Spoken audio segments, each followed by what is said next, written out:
ketika Mas Pram sudah jadi gubernur, sebenarnya kita pengen melihat Mas Pram itu kalau istilah kita istiqomah tidak. Semua orang yang pernah kenal sama dia gitu, mungkin tersentuh hidupnya gitu. Karena memang Pak Mas Pram itu seperti itu, disiplin, konsisten, jujur ya kan, apa adanya, nggak ada yang disembunyikan. Dalam buku ini juga sama. Yang dibutuhkan Indonesia sekarang ini adalah tipe-tipe Mas Pram, rame ing gawe, tidak rame ing pamrih. Komunikasi politik kita itu terus terang ya, chaotic. Ditambah para netizen yang sebenarnya nggak ngerti banyak urusannya, suka berkomentar dan sebagainya. Dia tidak memberi garam atas itu.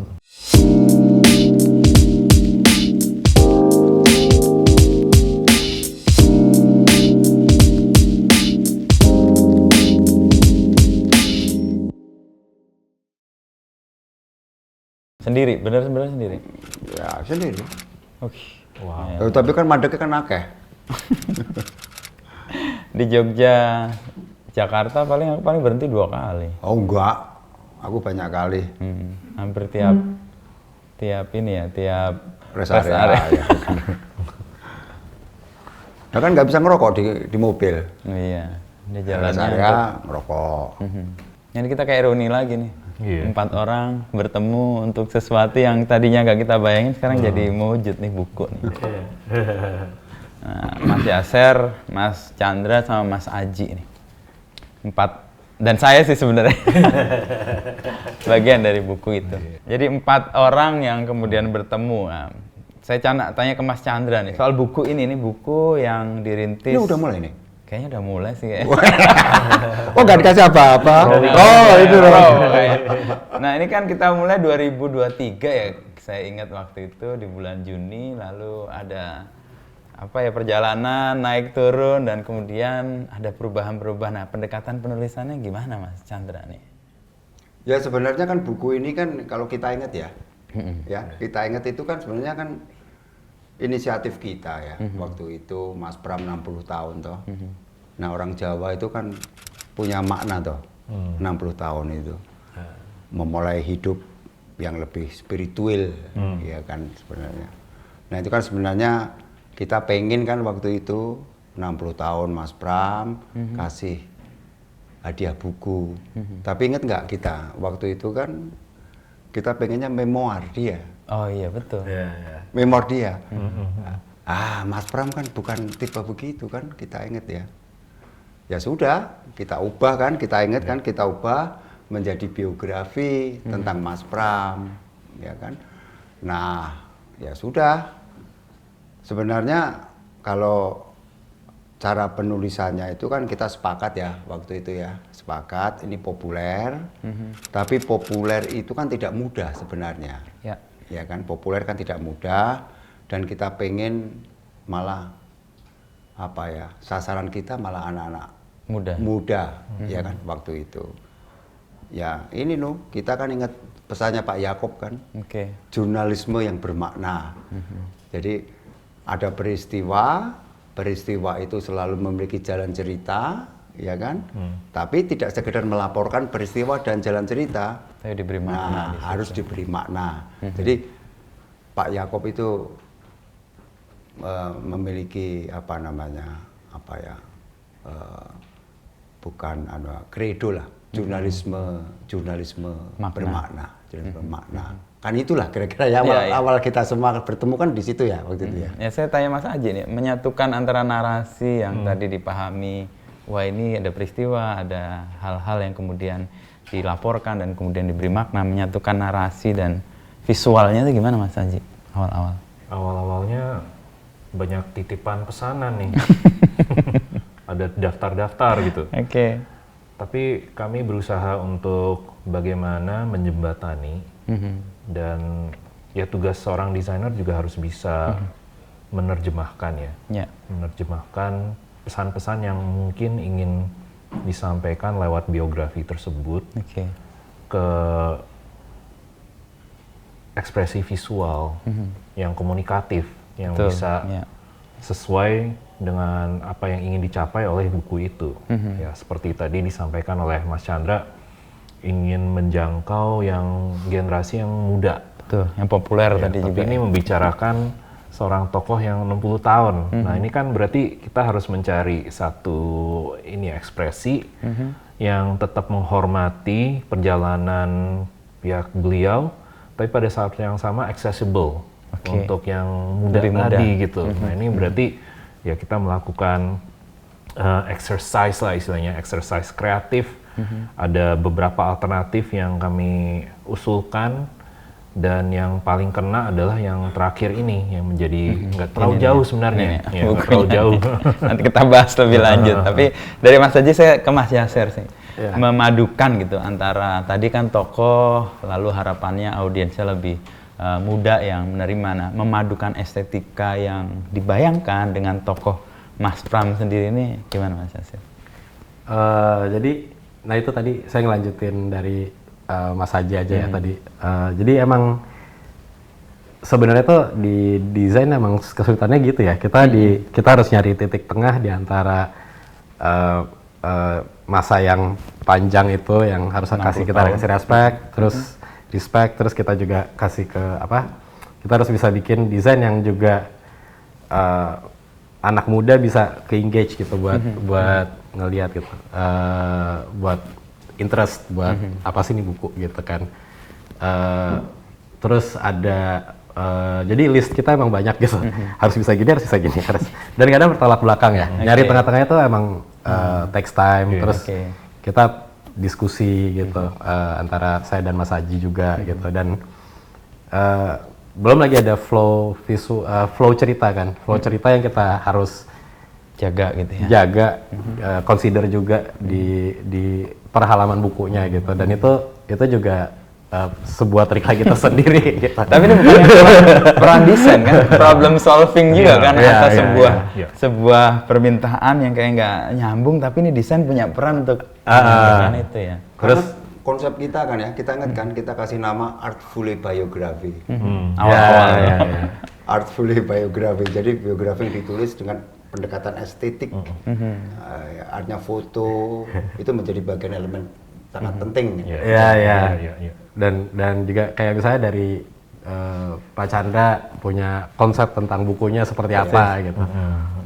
Mas Wisnu punya konsep lagi. Nah, kita harus di tengah-tengah nyatuin itu semua gitu. Jadi gimana ya? Kebayang sih memang waktu itu kan kita naik turun tuh. Tapi menjadi lebih nyata di awal tahun sebenarnya. Waktu kemudian kita memilih topik jadi panggung depan dan panggung belakang. Seuntai kata dan rupa Pramono Anung atau Bang Nung. Ini kan kemudian jadi, nah saya ngomong soal panggung depannya dulu nih, yang kita pilih ya. Peristiwa politik apa yang menarik sehingga kayaknya ini panggung depan perlu dimunculkan nih? Nah, betul. Jadi kan ya ini serba kebetulan ya, suatu koinsiden ya orang bilang ya. Jadi kok bulan apa ya Mas Pram itu kan nggak ada tanda-tanda sama sekali jadi gubernur, ya kan?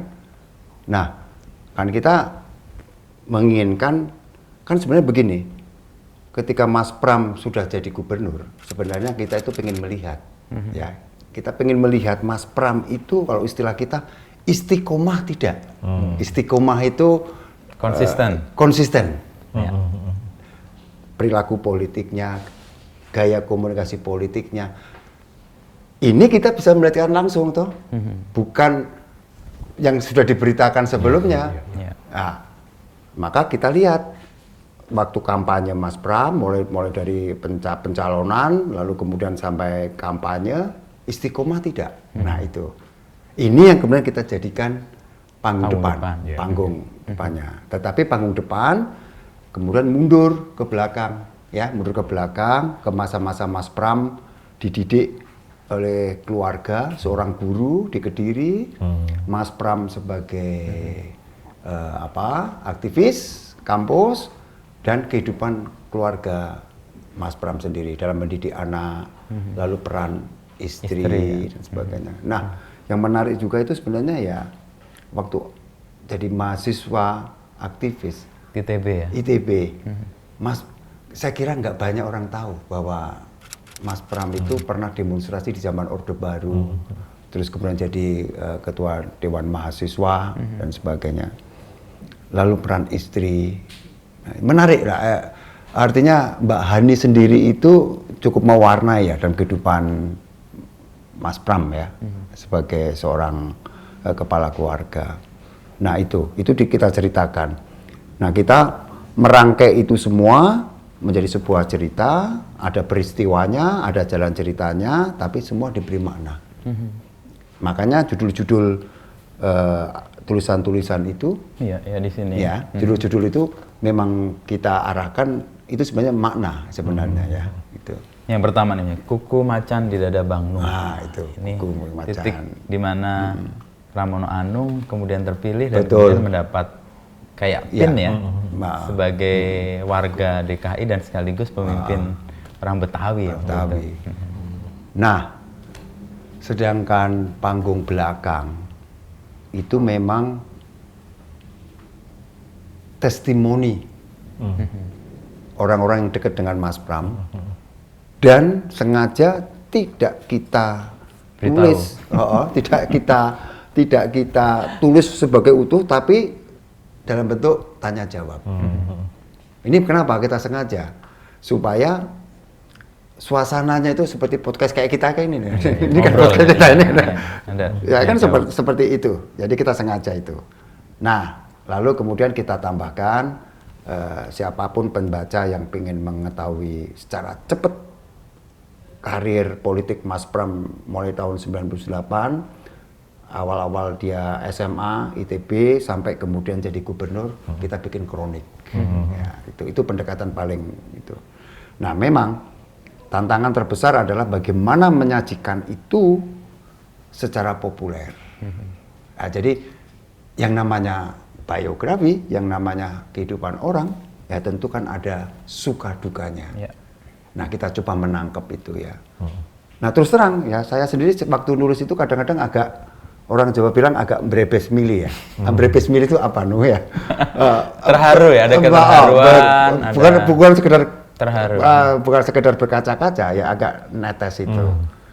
Ya, terutama yang berkaitan dengan cara mendidik anak, Mas Dito, terus memperlakukan kawan-kawan politiknya dan bahkan orang dekat dengan kita itu ya.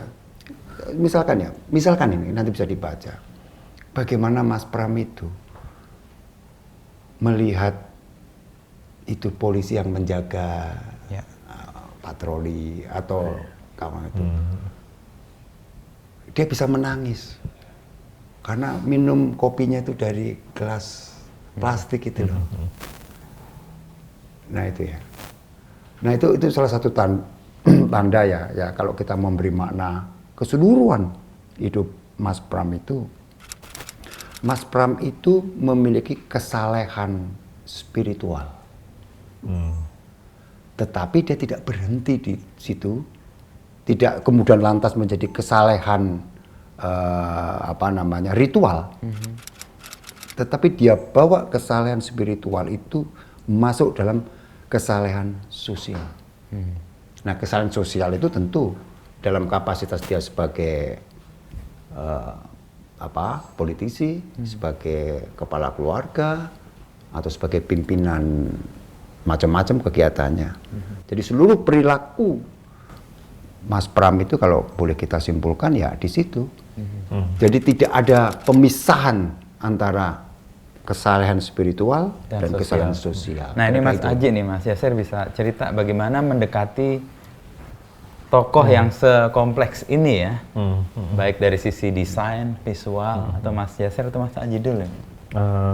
Saya coba dari base-nya dulu ya, base-nya. Karena kami menerima materi cukup banyak. Betul. Jadi ada materi tulisan yang cukup tebal gitu. Dan foto yang banyak sekali. Sorry kami yang nulis. Kemudian fotonya banyak gitu ya. Terus ada segudang ya list gitu ya, ada checklist lah. Nah ini seorang desainer juga harus bisa manage informasi. Jadi buku ini nggak cuman cover, kemudian tulisan. Nah ini bagaimana tulisan ini bisa dituang ke dalam halaman-halaman yang pertama harus bisa dibaca dengan enak. Jadi kami mencari tata letak dan juga tata huruf yang legible, yang enak dibaca, nyaman, tapi pada saat yang sama harus bisa mengekspresikan tadi judul-judul, tajuk-tajuk yang berhubungan dengan konten gitu ya. Nah ini susah karena harus cuman boleh satu macam font untuk semua judul ya. Nah bagaimana kita bisa mencari satu jenis huruf yang bisa mewakili spirit dari konten buku ini, tapi juga di badan dari teksnya yang panjang itu, bagaimana mencari huruf yang pas, nggak capek untuk dibaca, nyaman, dan bisa lintas generasi. Betul. Saya secara halaman udah 232. Nah, total 248 ya. Iya. Nah itu baru dari tata huruf, belum tata letaknya. Tata letaknya ini kan krusial juga ya. Bagaimana membuat buku ini dinamis, tapi tidak yang terlalu liar gitu. Ada klasinya lah ya.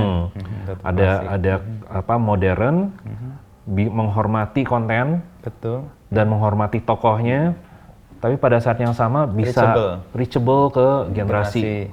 Makanya ya lebih dinamis tata letaknya antara teks dengan foto. Ada fitur-fitur tertentu ya, misalnya ada kutipan yang besar, ada foto yang besar, kecil. Jadi mata itu sengaja untuk dibikin sedikit exercise lah gitu. Jadi bacanya juga nggak bosan, tapi pada saat yang sama informasinya juga terserap. Iya.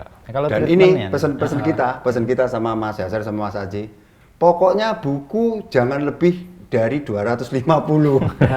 Itu saya tahu. Jangan sampai 250 supaya orang menikmati. Dari kami kan harus membabat tulisan-tulisan tulisan-tulisan yang kurang ini. Nah, tapi kan nanti kan pada layout, pada desain. Pokoknya jangan lebih dari 250. Nah, ada treatment nggak atau prinsip desain yang diterapkan ketika teksnya begitu banyak, permintaannya begitu beragam, ada menghormati sosok yang panjang karirnya, tapi juga reachable nih untuk anak-anak muda. Treatmentnya apa Mas Yasser? Kayak yang banyak begadang dia. Jadi emang sebenarnya desainer tuh harus ada dua sisi gitu ya. Satu sisi harus ekstra empati terhadap proyeknya gitu. Satu lagi harus agak berjarak dengan proyeknya. Jadi itu dua hal yang bertentangan gitu. Jadi kita main jauh deket gitu kan. Jadi dari awal juga saya langsung teknis aja gitu. Oh, ini kalau di atas 250 jumlah halaman ini, jadi saya blok di 250 gitu kan. Terus jadi banyak hal teknis yang seperti itu gitu kan. Satu sisi juga kalau ukuran buku terlalu besar mungkin akan sulit. Susah ya, nggak handy ya. Terus tapi satu sisi kita harus empati juga ya. Kita harus baca berulang-ulang tentang kontennya gitu. Ini kayak yang paling paham pertama Mas Yasser nih kontennya. Terus baru kita bisa bikin konsep gitu. Jadi awalnya kita kepikiran apa ya, kan judulnya udah waktu itu udah sempet ketemu panggung depan panggung belakang, kan kita juga ngehindarin redundancy gitu, kasih lihat gambar panggung lagi gitu, simboliknya. Jadi kita cari simbolik lain gitu, kayak apa pemecah puzzle, apa pemecah puzzle, cuman kayak mungkin di grafis kurang begitu ini ya, di puzzle agak sering dipakai gitu. Terus kita pakai apa gitu elemennya gitu. Jadi kayak gitu sih. Kita pakainya akhirnya Rubik Cube itu. Rubik Cube karena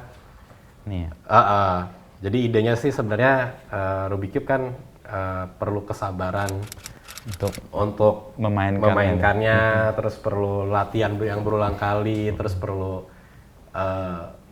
strategis dan taktis gitu untuk supaya semuanya jadi baik dan benar gitu. Dan itu kayak intisari jadi panggung belakangnya Mas Pram ya, pribadi yang tadi taktikal, lalu hati-hati, semuanya sih disiplin gitu ya. Ya semuanya, panggung depan dan panggung belakang semuanya mengacu kepada itu ya. Jadi sebenarnya kan tugasnya Mas Aji, Mas Yasser waktu itu, saya kan grojok dengan sekian foto. Nah, tapi terus kemudian karena ada 250, maka harus dikurasi lagi kan. Saya harus kurasi lagi mana bagian-bagian itu. Silakan, pokoknya ini adalah maksimal. Sudah saya kurangi itu. Silakan dimainkan, tapi tetap tidak boleh lebih dari 250 halaman. Nah, itu. Tapi eksperimennya gimana Mas Yasser atau Mas Najib? Tadi kan prinsip desain, satu ada empati dengan karyanya, tapi juga harus mengambil jarak nih. Ini kan dua hal yang kalau dalam hidup tuh agak bertolakan tuh. Kita empati kan harus deket banget tuh. Tapi itu misterinya, Mas. Itu misteri. Nah, gimana misteri? Eksperimennya gimana akhirnya? Mungkin dari saya ya. Oh, iya, kita latihan berpikir dari pembaca, dari sisi pembaca juga. Kita latihan juga. Kita juga sebenarnya kan desainer punya kita punya kemauan desainnya bagus. Kita jarak antar huruf harus diperhatiin, jangan ada revering gitu kayak itu dari sisi desain gitu. Juga terus kita bisa represent yang ketiga, sisi ketiganya tuh kita bisa represent bukunya. Sisi keempat kita bisa represent apa yang penulis ingin sampaikan di buku tersebut gitu. Jadi kayak nah itu tuh ya kita bolak-balik juga ya saya dengan Mas Haji tuh kita diskusi meetingnya tuh intens ya. Intens sebelum kita kasih lihat ke penulis gitu. Kita mungkin udah ada kayak 5 pertemuan sendiri gitu buat ngomongin itu. Terus untungnya saya dan Mas Haji tuh sudah kenal cukup lama. Jadi chemistry-nya udah dapet lah ya. Ya kita punya link. Saling memahami. Dan saya udah tahu maksudnya karakternya, Mas Haji juga tahu karakter saya gitu. Jadi kayak gini aja gitu aja. Jadi kayak bahasanya kita efisien. Atau ketemu ya, cerak gitu ya. Pertama kan juga ada deadline, Mas. Betul. Nah, itu kayaknya kan memacu. Ada milestone dari proyek buku ini yang memang kita harus tepati gitu. Jadi ruang eksperimennya saya pikir tadi sudah disampaikan oleh Yasser. Itu hal-hal kecil sih di dalam buku. Jadi detailingnya yang mungkin secara subtle tuh kita mungkin bisa tangkap. Misalnya terus terang buku ini marginnya agak ekstrim. Iya, marginnya ya. Marginnya agak ekstrim. Bukan karena kita pengen muat semua tulisannya, tetapi untuk supaya layoutnya itu bisa dinamis. Pengalaman bacanya itu nggak seperti buku memoir yang pada umumnya yang konservatif, kaku. Kita nggak pengen seperti itu. Jadi bagaimana membuat si layout ini dynamic, ada permainan gambar yang bisa besar, tapi juga kecil. Jadi ada dramanya. Jadi mata tuh diajak untuk bermain-main ya. Itu. Tadi saya awal-awal agak komplain, ini kok marginnya mepet banget. Ternyata ini bagian dari permainan, bagian dari eksperimen itu ya. Kan Mas Andra juga komplain, itu terlalu banget itu kalau buku enggak. Tapi ini justru jadi eksperimennya dan kelihatan dinamisnya sih dari sisi ini. Nah, sisi personalnya Mas Pram di sini diwadahi di mananya? Selain tadi kan upaya untuk melihat empati dengan kontennya, dari sisi desain Mas Yasser atau Mas Haji ngeliat di mana sisi personalnya diwakili di mana? Mungkin banyak kita kayak quotes-quotesnya itu kita bikin supaya lebih stand out, terus bisa nge-grab ceritanya. Terus kita juga pilih foto-foto berdua dengan Pak Chandra juga kan, bertiga sama Mas Haji maksudnya. Kita milih foto-foto yang bisa ngewakilin story-nya tuh nyambung terus bikin experience visual gitu. Nggak cuma experience narasi gitu. Dan itu sebenarnya yang mungkin salah satunya ya. Yang terus juga buku ini sangat terstruktur di satu sisi juga, tapi ada banyak ruang bernafasnya. Masih ada sisi layout gitu. Tapi dalam struktur yang kita semua bisa lihat, bisa kenalin gitu. Jadi ide-ide itu kadang kita kasih, mudah-mudahan bisa represent karakter si Mas Pramnya sendiri ya. Betul. Nah, kalau dalam konteks tantangan nih kan dua disiplin yang berbeda nih, desain visual sama teks ya, tulisan. Nah, tantangan ketika membangun ini Mas Chandra, Mas Haji, Mas Yasser. Ya silakan. Kalau Mas Yasser dulu dari tantangan. Kalau tulisan udah jelas itu. Kalau saya sih mungkin kebiasaan cara penulis memandang sebuah makna itu kan dari narasi. Di desain tuh sebenarnya belum tentu naratif konsepnya. Konsepnya bisa emosional, bisa experiential gitu. Jadi, buat ngejelasin ke penulis, ini sisi experience-nya yang dilihat gitu. Itu tuh perlu sedikit, kita perlu kayak ngejelasin gitu. Ini jangan diginiin Pak, nanti begini gitu. Jadi nggak melulu narasinya ya, tapi elemen-elemennya yang diperkuat ya. Tapi saya pikir sih sebenarnya kuncinya komunikasi ya. Karena komunikasinya cukup intens antara ya penulis dengan kreatif itu jembatan-jembatan itu yang tadinya mungkin rasanya susah terseberangi gitu ya, akhirnya bisa ketemu juga gitu dengan yang penting ini kan tujuannya sama ya Mas ya. Iya. Kita harus mencapai satu tujuan, ya kita harus mau nggak mau harus merendahkan hati untuk untuk saling memahami dulu. Kira-kira Mas Chandra ini mau bawanya kemana, kemudian dari sisi desain itu mau bawanya bagaimana. Karena ujung-ujungnya kan sosok si Mas Pram ya. yang harus muncul. Nah, ini yang harus ketemu nih, ketemunya di mana gitu. Belum tentu titik tengah sih sebenarnya. Betul. Ada kompromi juga pada akhirnya kan gitu. Jadi masing-masing kayak menurunkan ego untuk cari titik temu karena yang mau dimunculkan adalah sosoknya ini. Betul. Mas Chandra gimana? Lihat tantangan yang dalam perjalanan. Kalau desain kan sebenarnya saya itu percayalah kepada Mas Aji sama Mas Yaser ya. Saya percayakan sepenuhnya ya. Pokoknya begini, dari penulis itu kalau dari sisi desain itu saya kira kawan-kawan ini lebih ngerti lah style untuk mendekati generasi muda ya. Tapi kalau dari sisi konten sendiri itu sebenarnya tantangan terbesar adalah kan penulis itu menulis biografi itu kan harus berempati kepada sosok subjek yang mau kita ini kan munculkan. Nah terus terang naskah aslinya itu ada sekitar 20, 25 atau 30 halaman terpaksa kita potong karena kok jadi terlalu galak. Mas Pram bukan tipe yang galak. Dan itu berkat komentar seseorang yang itu menjadi pembaca ketiga. Nah, kan penulis seperti kita ini kan kadang-kadang pengen memunculkan ini semua dan sebagainya, tapi nggak bisa. Ada hal-hal yang kita berempati. Ini bukan Mas Pram. Meskipun ini kita sendiri yang meng-create ya, bukan Mas Pram yang meng-create dan kita sendiri, tapi ini bukan gambaran Mas iya, tetap kita harus berempati kepada si subjek. Ya, jadi menulis biografi itu pada akhirnya memang tidak semudah yang dibayangkan orang. Ya, sekedar itu enggak. Harus mengerti betul kejiwaannya itu seperti apa. Kejiwaan si narasumber atau sosok ya. Misalkan kecintaan Mas Pram, rasa hormatnya yang sangat luar biasa terhadap ibu. Rasa hormat dan penghargaan kepada istri dan sebagainya. Tapi ingat, istri pun banyak, kalau kita nanti membaca kan, mampu memberi, Mbak Hani mampu memberi itu. Contoh terakhir ya itu, ketika Mas Pram tidak mau berkantor di mana? Di balai kota di rumah dinas itu kan. Nah, enaknya saya adalah, karena saya orang Jawa, Mas Pram dan Mbak Ani orang Jawa.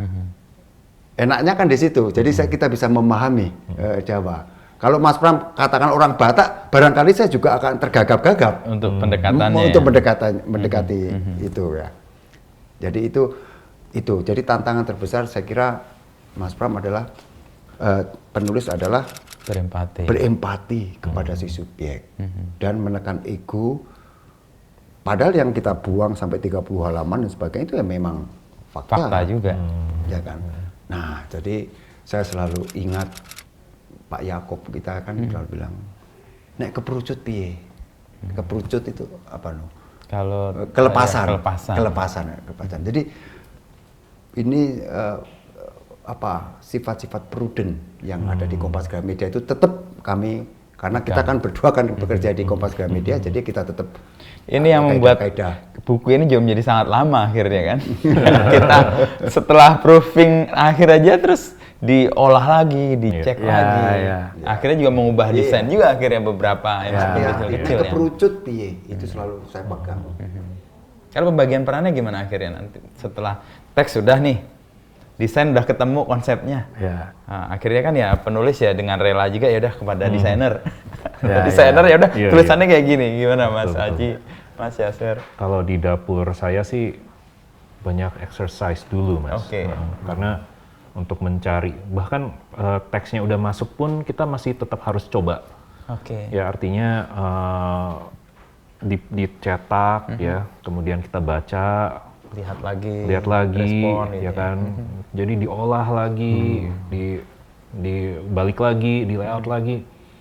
Jadi memang ada teman-teman juga di dalam studio yang membantu untuk melakukan itu. Jadi pembagian perannya. Kemudian saya mau nggak mau harus diskusi dengan Yaser, ya kan. Ini bagaimana gitu? Ya ini usulannya seperti ini. Ada masukan seperti apa? Jadi melibatkan anak-anak muda juga pasti, karena sebagai mata berikutnya ya. Iya. Kita perlu dinamika seperti itu, baru disampaikan kepada penulis. Mau nggak nih begini? Wah, ini biasanya Mas Chandra nih yang agak jangan. Mas Yaser, pengalaman gimana?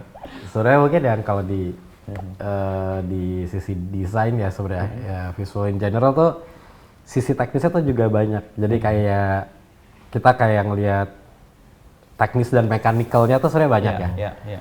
Jadi kayak kita harus nentuin kayak tadi titling gitu. Titling ini bisa berlaku di semua title nggak gitu.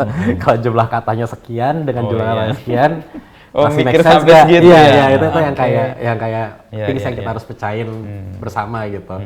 Yang mungkin mungkin nggak orang jarang ini ya.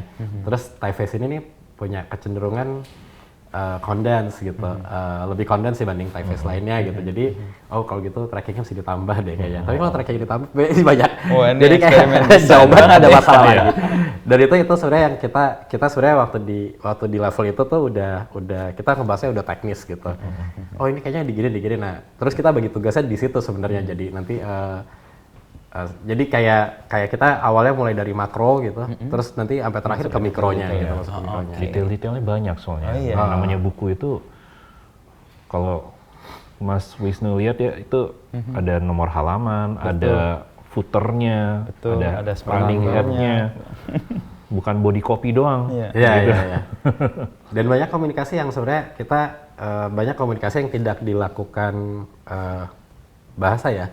Tadi saya ngeliat filenya Mas Haji gitu. Saya udah tahu nih maksudnya Mas Haji apa gitu. Oh ini emang white space gitu. Ini apa gitu. Relasi panjang karena ini. punya relasi saling kenal gitu ya. Karena udah tahu juga sih prinsip desain buku ya seperti ini. Iya. Jadi tanpa harus diucapkan, udah saling paham nih. Oh ini maksudnya begini. Oh ini baseline-nya. Oh ini gini. Memudahkan lah itu. Iya gitu. Itu memudahkan. Iya. Nah ini buku kan panggung depan dan panggung belakang. Sebenarnya untuk pembaca, Mas Chandra sendiri melihat apa yang kira-kira berdampak buat pembaca ketika membaca ini? Ya kalau pertanyaannya berdampak itu,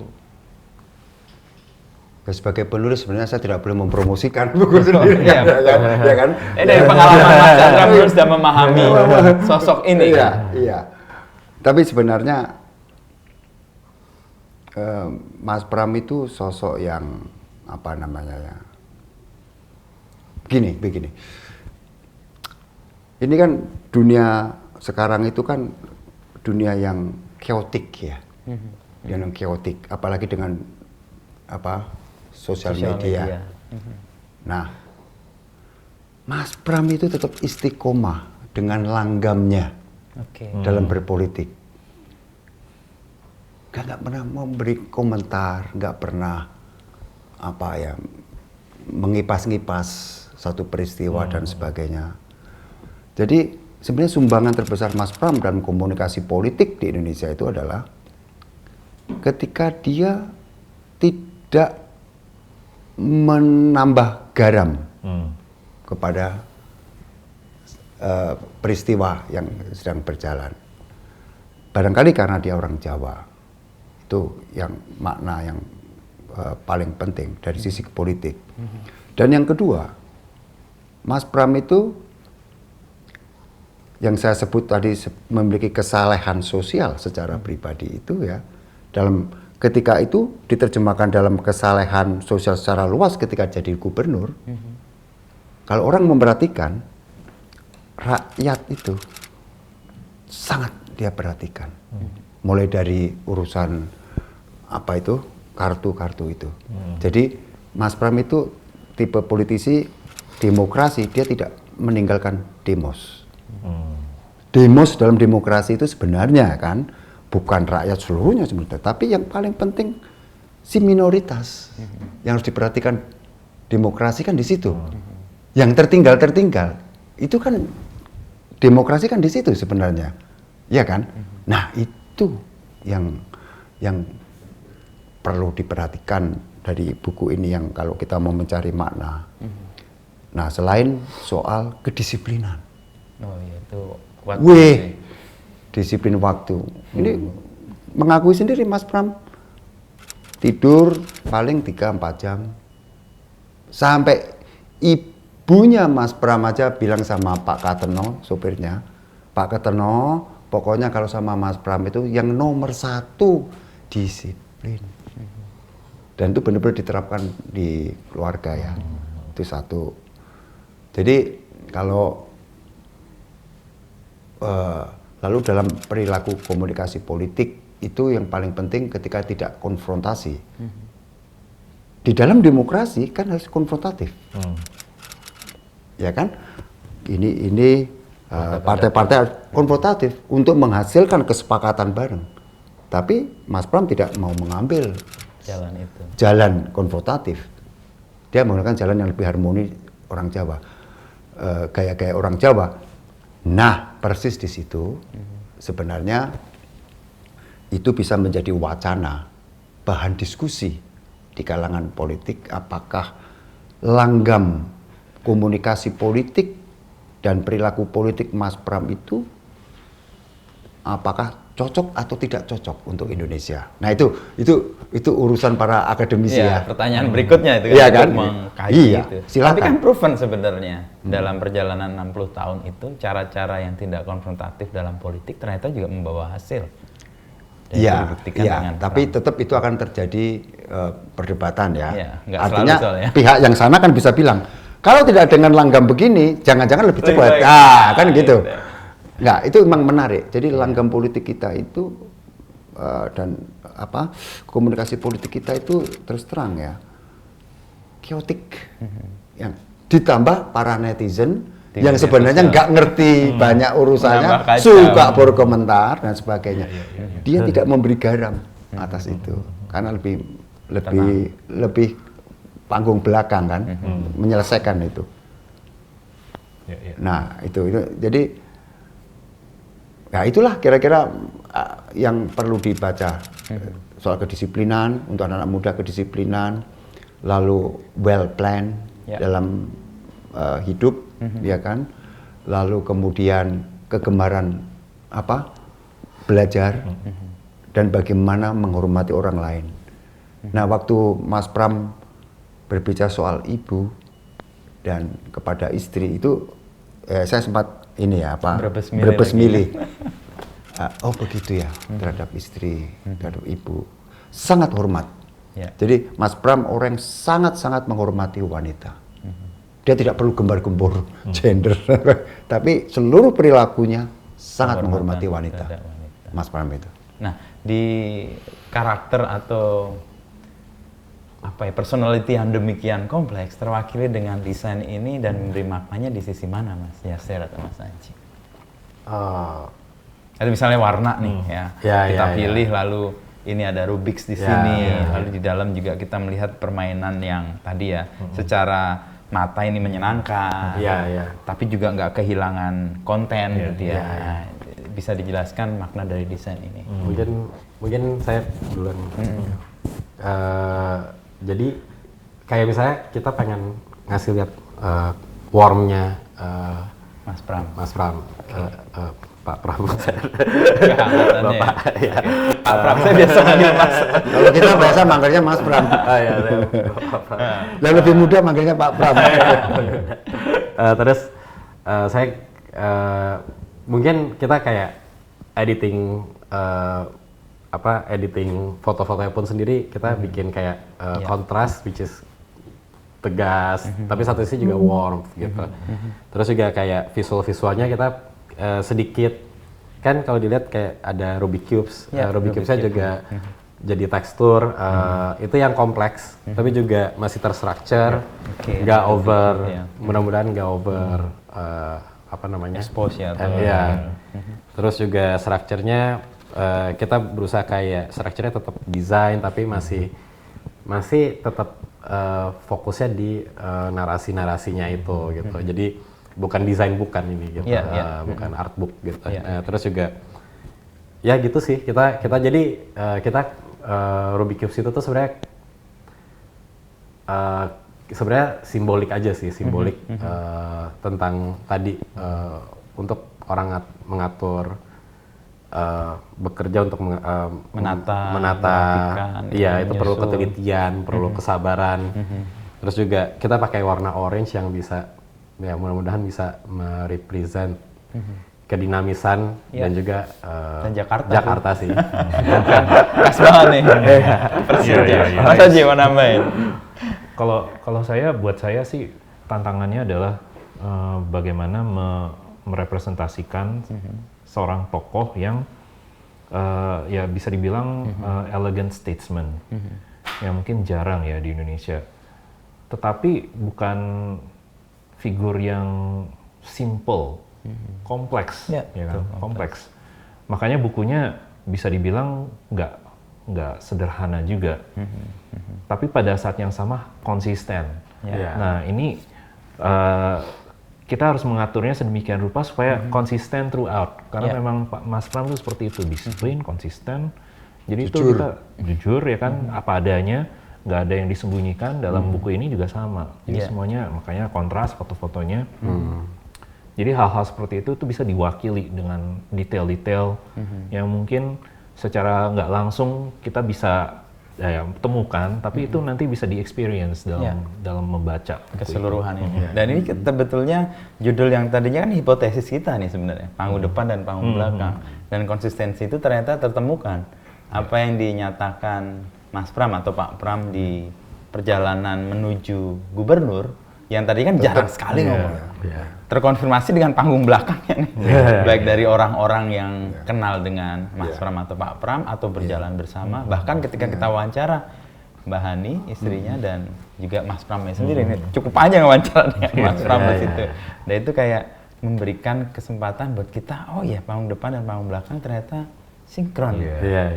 Kan kalau kita berkaca pada banyak tokoh, ya saya nggak menyebut siapa, tetapi kan seringkali panggung depan sama belakang tuh nggak ketemu. Nah ini cara untuk secara desain mempertemukan itu juga menarik sih, karena akhirnya ketemu juga di dua itu ya. Saya mungkin ada satu tambahan tuh tadi waktu Mas Haji bilang buku ini maksudnya buku ini tuh kompleks gitu. Ya bener sih, ini kayak kita berusaha kayak kompleksitas itu bisa ada dimunculkan, tapi satu sisi juga rapih gitu, gimana ya? Jadi terstruktur gitu, dan seamless. Jadi orang lihatnya orang lihatnya simple gitu. Padahal ada kerumitan tertentu. Ada harmony and chaotic. Dia harmony and chaotic nih. Dalam proses ini kemudian kita mau, tadi ada empat cue card nih yang saya diminta untuk mengatur untuk kita bisa saling bertanya, karena ternyata kan ini kerjaan yang panjang, masing-masing punya peran, tapi juga masing-masing tadi punya empati yang dalam kepada naskah, tapi juga kita memberi keleluasan yang kepada desain. Ini Oki nih kasih nih, kita pilih nih, Minaki. Wah, nih saya dapat Mas Yaser nih. Oh iya, saya dapat Mas Wisnu. Oke. Nah ini untuk memperdalam pertanyaan-pertanyaan yang nih cue card-nya nih. Kita baca dulu sebentar, lalu kemudian kita ajukan. Siapa yang mau nanya duluan boleh nih? Aku boleh dulu deh. Ya, siapa? Ya kan? Mas Chandra, aku siapa? ke Mas Aji ya. Ya. Konsep buku sempat berubah hingga pilihan final jatuh pada konsep yang sekarang. Bagaimana Mas Aji di masa transisi pergantian tersebut dapat mengendalinya dengan baik, karena pasti banyak permintaan dan tuntutan cepat. Nah ini memang agak rebel sih aku.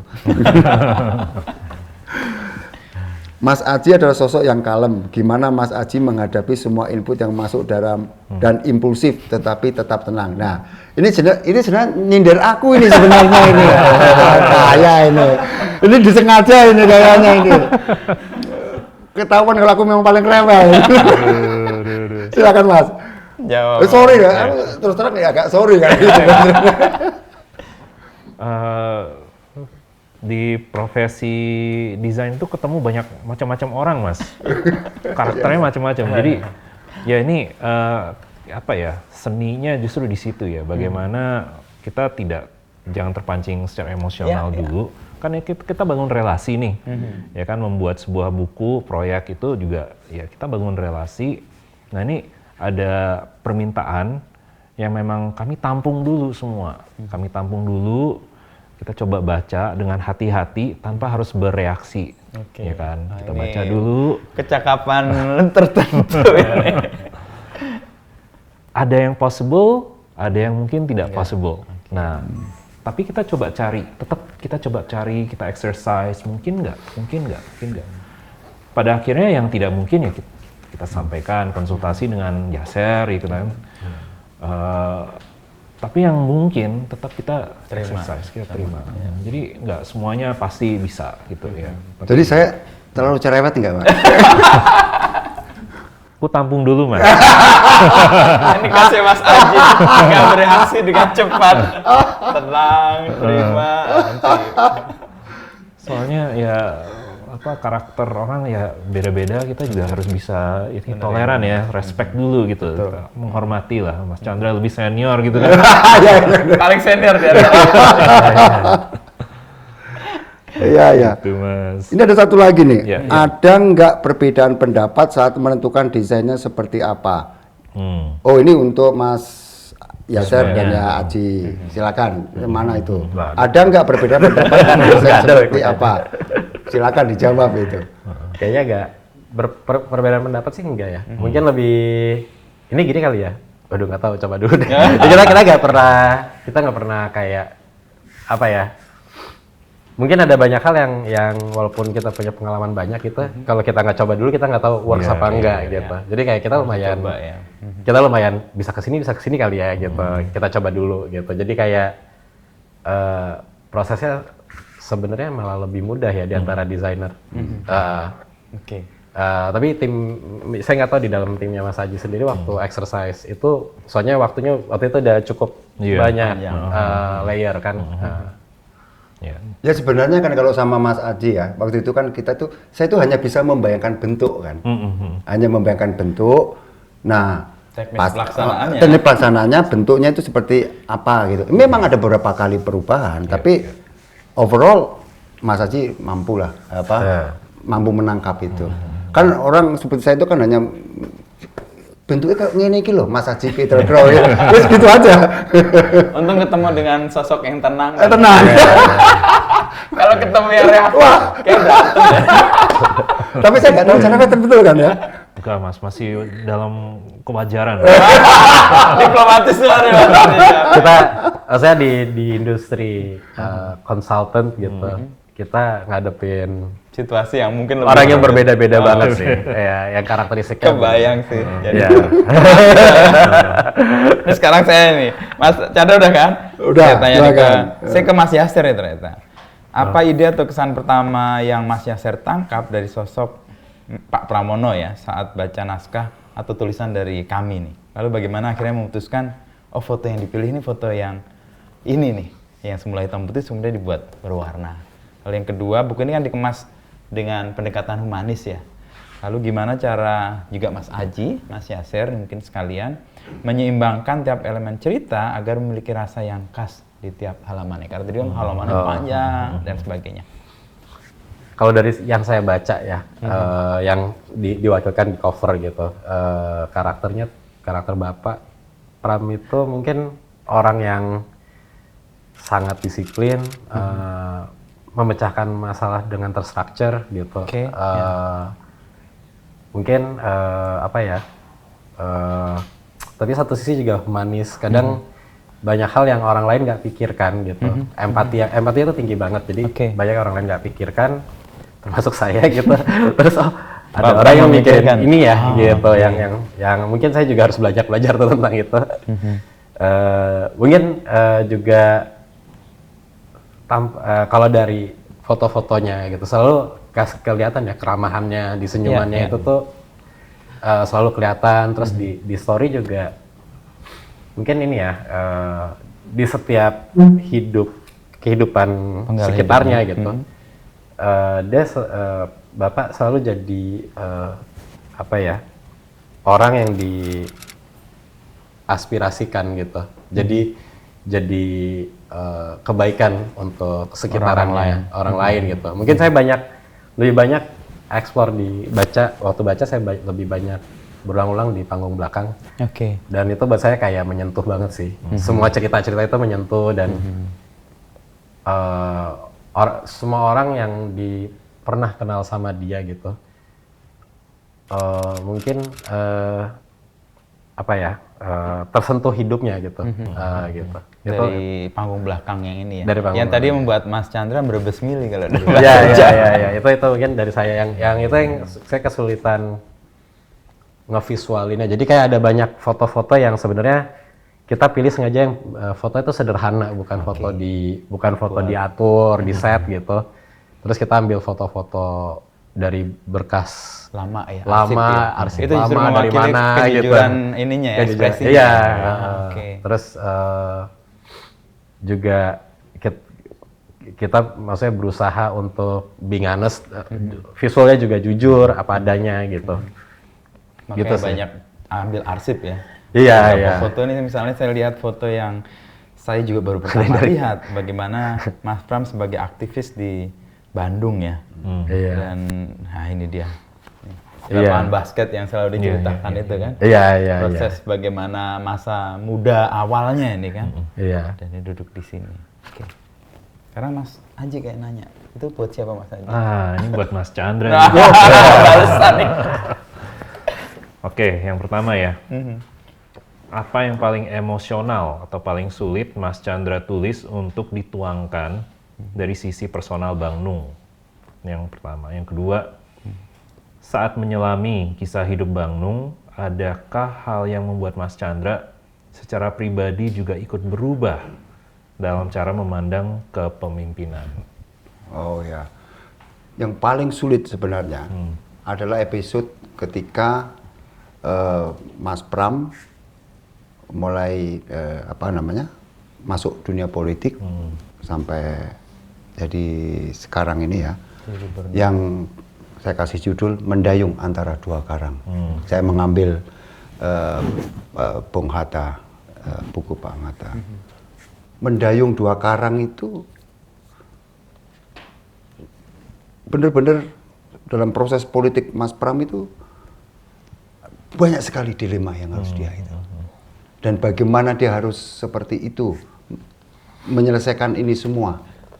Jadi benar kata Mas Dito, putranya Sulung ya, Bapak itu jembar atine. Jembar atinya itu luas, hatinya. Artinya kita tahu ya, politik di Indonesia sejak reformasi sampai sekarang, sampai menjadi sekarang itu.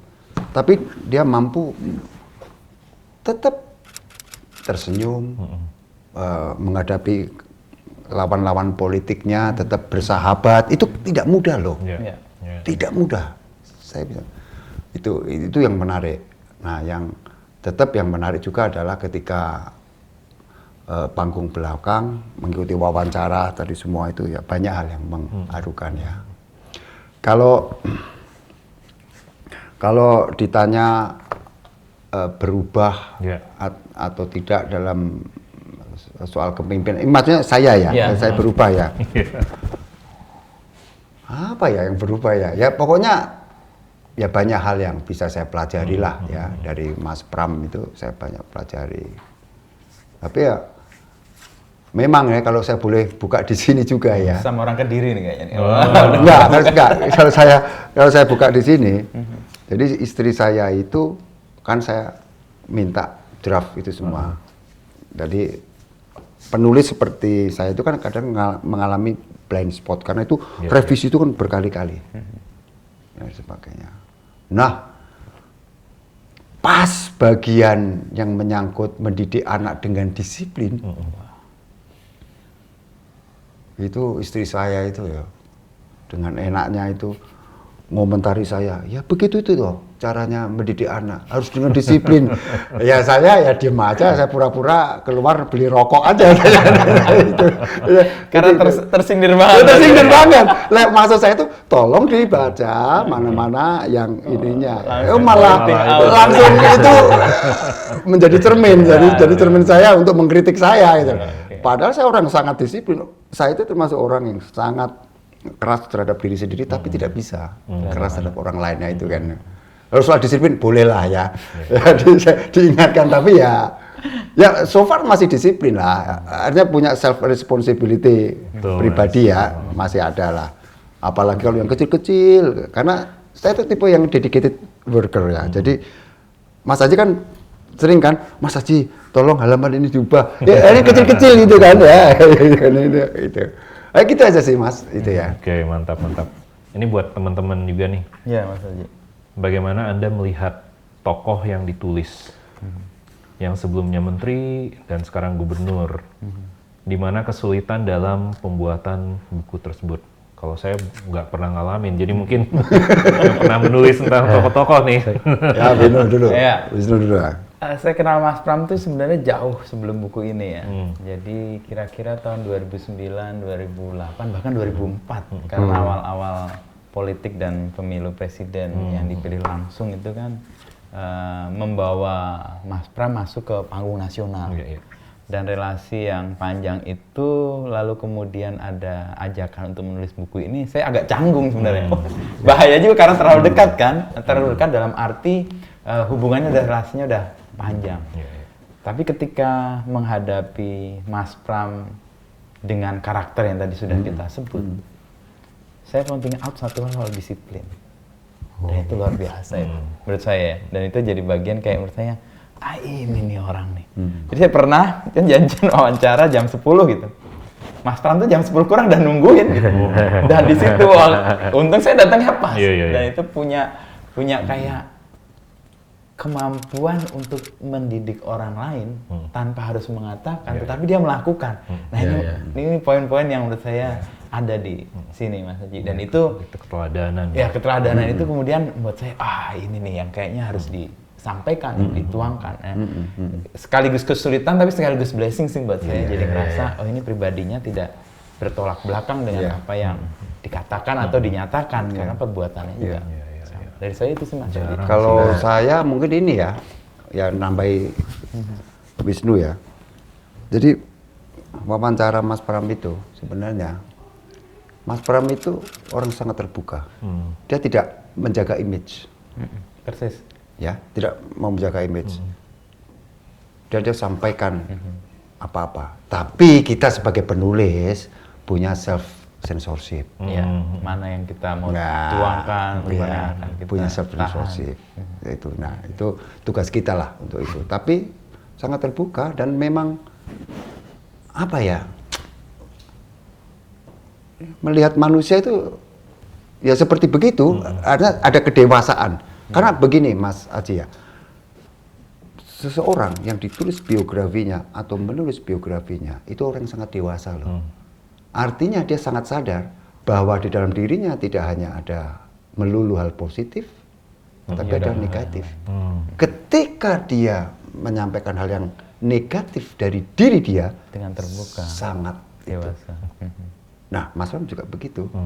Tapi ada beberapa hal yang kadang kita censorship ya, karena ini ya daripada nanti jadi persoalan gak enak lah di itunya. Nah, itu yang menarik dari Mas Pram di situ. Mungkin saya belum nanya nih dari tadi. Terus kayaknya udah dijawab. Nanya apa? Nanya ke yang punya podcast. Jadi kan di sini yang paling tadi yang dibilangin yang paling kenal lama ke Bapak itu kan Mas Inu ya. Paling lama di antara kita semua gitu udah kenal. Mungkin tadi bahas masalah kedisiplinan kan, yang terus apa? Ada lagi nggak yang disoroti dari awal tentang Bapak itu yang dari awal disoroti itu menjadi kayak nilai yang Iya, nih kalau muncul gitu. Kan saya coba merefleksikan ya panjang gitu. Kayak coba saya komparasikan nih kalau Mas Pram kalau di film tuh kayak apa ya gitu. Saya bayangin kayak John Wick atau Mission Impossible. Serius, jadi dia bekerja di luar sorot kamera dan melakukan semuanya itu tanpa ada ya gebiar-gebiar, tapi semua terjadi. Dan ketika terjadi, orang juga nggak menepuk tangani dia, tapi menepuk tangani yang lain. Dan itu lihat, ini di politik kita emang peran-peran ini menjadi signifikan. Kan banyak yang memposisikan diri ada dalam spot kamera, tapi sebenarnya juga nggak melakukan apa-apa juga. Artinya sebaliknya juga bukan berarti itu buruk, bukan itu baik, tapi saya tidak melihat kategori moral, tapi peran-peran ini yang saya lihat dalam perjalanan yang panjang saya kenal Mas Pram ya, dan melihat oh iya ini peran-peran yang menyatukan, menghubungkan, membuat yang tadinya berkonflik bisa bertemu. Dan ini tercermin di buku ini. Kalau saya ngelihat bahwa ini orang kok kayak nggak ada musuhnya ya. Dalam arti dia nggak pernah menyakiti dan tidak punya intensi untuk melakukan itu juga bahkan. Dan dipercaya oleh banyak pihak untuk menjadi akhirnya jembatan. Nah ini jembatan kan topik pertama kita dulu mau bikin buku ini kan. Dan akhirnya juga ketemu itu sih. Itu Mas Yasir. Semacam fokus untuk makes everything works well dan in harmony gitu ya. Betul ya, getting done lah. Getting done Ya kadang-kadang tadi Mas Chandra kan menyebut di situasi yang serba chaotic ini ada orang-orang yang tadi kayak main Rubik's gitu kan, dengan kecanggihannya, dengan keheningannya dia coba memainkan dan membentuk, lalu kemudian yang tadinya kacau balau jadi harmoni nih. Dan orang itu biasanya ya udahlah gitu. Getting done tanpa harus ada dalam sorot kamera. Nah, ini agak ajaib juga sih Mas Pram tiba-tiba kemudian mau jadi bikin buku ini kan. Bukan tipikal dia sebenarnya. Bukan. Dan ini kayaknya ya nilai atau value atau warisan ya kalau kita mau menyebut ini legacy dari Mas Pram dalam konteks politik kayaknya perlu ditulis dan jadi arsip untuk orang baca sih. Betul. Gitu Mas Yasir. Oke. Podcast. Ini sekarang nih masing-masing nih saya tanya nih. Berikan pesan kepada para orang yang terkait dengan sosok ini. Mungkin 2 atau 3 kalimat gitu ya dari yang sudah kita lakukan dalam konteks proses menulis ini ya. Gimana? Jadi beri 2 atau 3 kalimat yang merangkumkan proses untuk membuat buku terkait dengan sosok ini. Saya senang bekerja dalam tim ini ya. Ya artinya saya sangat sadar bahwa saya itu untuk urusan yang kayak gini ini kan sangat cerewet. Jadi Mas Aji, Mas Yasir mampu bisa lah ngerem ya. Kita penulis itu kan biasa kerja itu. Bahkan di samping kita ini ada 2 kawan lain yang membantu kita, Arum sama Zul yang mengumpulkan backgrounder. Ya, saya harus mengucapkan terima kasih juga kepada mereka ya. Gitu. Ya overall senang aja gitunya. Senangnya itu bahwa Mas Pram akhirnya terbit biografi tanpa Mas Pram tahu itu. Karena gini loh ya, ini kalau perlu saya tambahkan ya, peran Mas Pram yang tidak disorot ini kamera apapun itu. Kalau sekarang mungkin karena terpaksa, karena harus gubernur kan dan sebagainya ya, itu tidak mudah loh. Ngempet, orang Jawa bilang ngempet tidak ketok belakang layar itu tidak mudah. Apalagi di era yang kecenderungan orang pengen flexing atau memberikan. Karena coba bayangkan Mas Haji, Mas Yasir ya, orang yang menyelesaikan masalah di belakang layar tidak dapat tepuk tangan, dan dia menyelesaikan begitu sehingga orang tidak mengetahui dia pahlawan atau bukan. Disebut pahlawan, ya kan? Tetapi orang yang pengen tampil di depan, Inu tadi bilang pengen tepuk tangan dan sebagainya, tapi doing nothing, dia bisa berubah menjadi pahlawan. Yang dibutuhkan Indonesia sekarang ini adalah tipe-tipe Mas Pram, rame ing gawe, tidak rame ing pamrih. Orang Jawa bilang ya, bekerja melaksanakan apa yang dia kerjakan, sudah, gitu. Nggak perlu tepuk tangan, karena itu sudah menjadi apanya, menjadi menjadi apa yang sudah kerjakan ya dia kerjakan. Ya apa boleh buat, kita memang mau tidak mau harus mengakui Mas Pram itu nilai-nilai yang patut kita. Dan Jawa sekali sih itu kalau tadi. Iya. Rame ing gawe, sepi ing pamrih.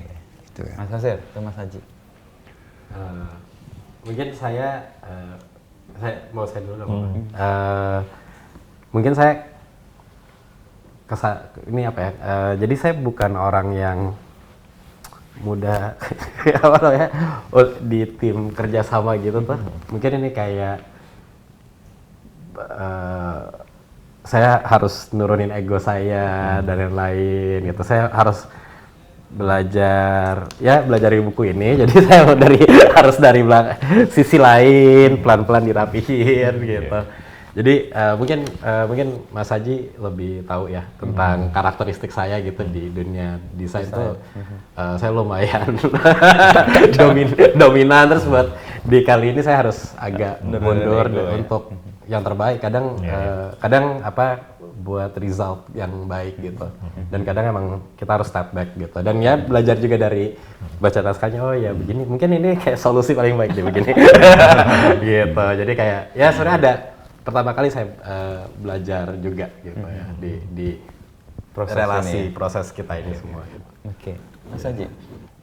Kalau saya bersyukur sih Mas, karena bisa akhirnya dapat semacam validasi, ada harapan nih di politik Indonesia. Artinya ada tokoh statesman yang memang kalau dibilang apa ya tidak butuh tepuk tangannya, tetapi kalau misalnya mendahulukan sebuah visi yang lebih besar, itu justru yang patut untuk kita dukung dan perjuangkan gitu. Jadi bersyukur bisa bekerja bersama dengan ya Mas Chandra, Mas Inu, apalagi Yaser gitu kan. Yaser ya kita udah kenal udah cukup lama. Waktu dia baru lulus malah gitu. Oh ya. Kayak magang nih. Kenal. Oke. Cuman di dunia desain itu sebenarnya luas, tapi pada saat yang sama kecil, Mas. Oh, oke. Jadi kita saling tahu, saling kenal, bahkan pernah proyekan bareng juga sih. Tapi waktu itu karena saya sangat memahami Yaser, udah saya izinkan dia aja gitu. Tapi di saat seperti ini Yaser yang terpaksa untuk ya kita ini ya gimana caranya ya gitu. Nah ini satu pengalaman yang berharga sih, bagaimana bisa apa ya menemukan satu keselarasan antara tokoh-tokoh yang ya mungkin ya apa penulis, kemudian desainer yang kontras gitu ya. Jadi satu pengalaman kerja yang mungkin baru dan ya jadi berharga sih. Iya. Ya, kalau saya merefleksikan ini kayak cerminan pribadi Mas Pram ini sih, menggabungkan dua atau tiga atau bahkan beragam hal yang berbeda in harmoni. Dan jadi yang satu menurunkan ego, yang Mas Aji dengan jembarnya mendengar Mas Chandra. Karena Mas Chandra udah awal, saya lebih banyak diam aja sih daripada saya menambah kepusingan Mas Aji atau Mas Yaser. Jadi kayak kita nge-blend juga akhirnya. Ya sorry loh ya. Ya makasih. Santai Mas. Ya karena semua tujuannya itu ya apa ya agak perfect lah ya untuk buku. Tapi ya itu, saya sendiri juga belajar bahwa apa yang tadinya kita bayangkan tuh di perjalanan bisa berubah loh. Dan perubahan ini bukan sesuatu yang buruk juga. Dan ternyata resonate juga antara kita untuk kemudian menemukan buku ini.